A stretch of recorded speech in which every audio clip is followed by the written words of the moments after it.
Hello guys, welcome back to the channel is our family vlogs.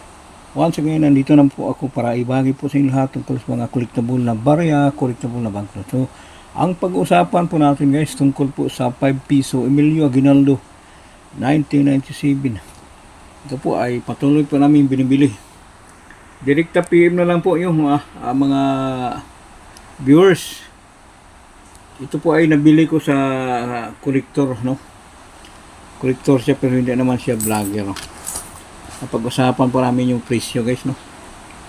Naman gaanong kamahal guys, at least nakasundo po kami sa presyo, no?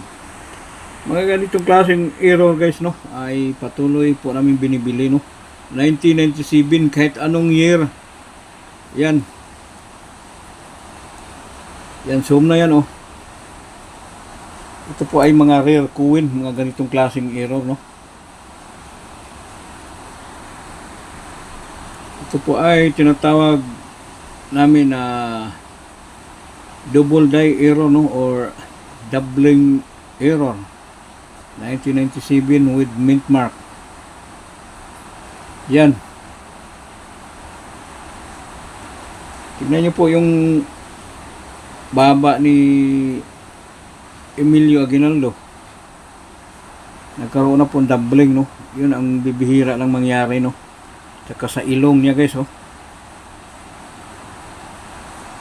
Yan po, no. Sana kahit anong barya, basta mga ganyang error, double die error or doubling error, direkta PM na lang, papag-usapan po natin yung presyo. Depende sa kondisyon sa barya, tsaka komposisyon, no, or magnetic or non-magnetic, no. Mag-base po kami sa komposisyon ng barya, tsaka kondisyon. Yan ay patuloy po naming binibili for another dagdag koleksyon, no, ni Sir SR. Diyan marami-rami naman kaming mga ganitong klaseng error, no. So direkta PM na lang po, no.